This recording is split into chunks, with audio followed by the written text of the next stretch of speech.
The Five, our friend Judge Jeanine Pirro. Don't forget her book is ripped from today's headlines. You can get it on Amazon.com, Hannity.com, bookstores around the country.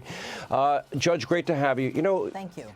I say this all the time. I often end with this, but I want to start with this, and that it's simple. They have blood on their hands. It's that simple. Oh, yeah. Laken Riley would be alive. Rachel Morin would be alive. Jocelyn Nungary would be alive. And I scroll the names all the time of all these people killed and then other victims of violent crimes by Harris and Biden. And frankly, people like Walz, you know, obsession with allowing people into this country illegally. They have blood on their hands. They never get called out on it. Why?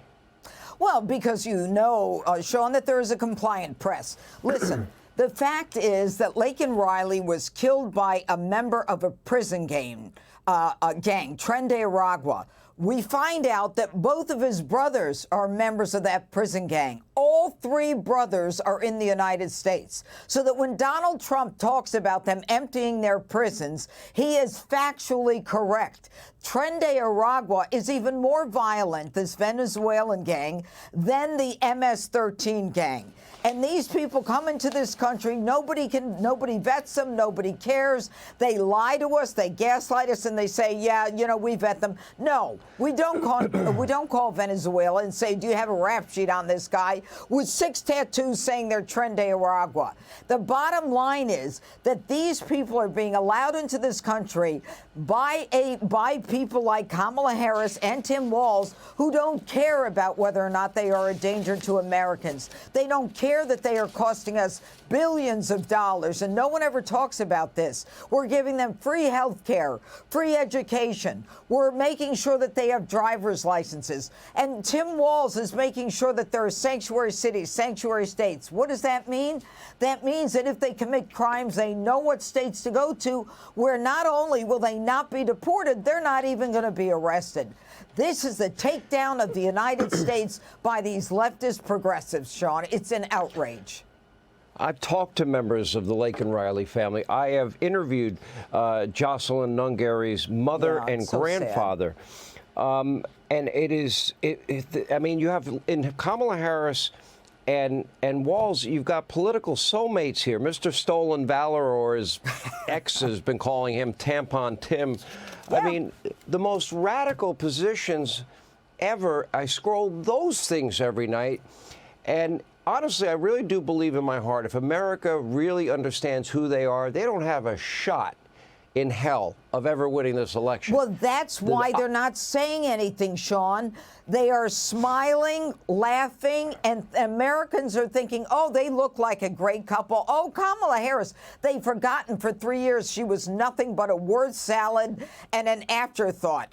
3.5 years she's been in that administration. She reads the same speech. Yeah, every one of her rallies. But you know what? When she was the border czar, she can deny it all she wants. We all know what she was. There were no interviews. There were no policy discussions with anyone from the Border Patrol. No one from Border Patrol was allowed to talk to the press. Whereas when Donald Trump was there, they were allowed to do that. There was constant communication. She doesn't care who comes in. She doesn't care who's vetted. And by the way, we've got 4 times, 5 times, 6 times, 7 times the number who have come in under the Biden administration. They are coming in and they are literally taking from the social service network in this country. They are lining up to vote right now, given driver's license, which is a point of identification where you can register to vote. And there are jurisdictions that actually want them to vote. So let's not kid each other what this is about. But if America understands what is right and what they can afford and what we can afford to have in this country, they've got to support the man who understands that we cannot be sitting ducks for people about whom we know nothing. These people who are coming in from Pakistan and Jordan and all these countries, Saudi Arabia and India and China, we don't know who they are. There is no vetting. It's a game to them. And it's about time the Americans understood that this is not what we need. Tim Walz is a phony. He's a phony when it comes to his claim that he carried weapons of war in war. He was never in war. And that he has a camouflage hat copying the red MAGA hat. How can a guy who's against guns wear a camouflage hat? Give me a break. Everything is phony about these people. Crimes Against America. It's ripped right from the headlines. Yeah, thank you. I like when you go off and you just, uninterrupted Jeanine Pirro. It's between you and Mark Levin. It's kind of like a dynamic duo tag team. I'd love to All be right. on with Mark. We can fight over each other for the time. Oh, yeah. Good luck, either one of you, getting a word in. I will give you that. Crimes Against America, Amazon.com, Hannity.com, bookstores around the country. Judge, great having you as always. Hey, Sean Hannity here. Hey, click here to subscribe to Fox News YouTube page and catch our hottest interviews and most compelling analysis. You will not get it anywhere else.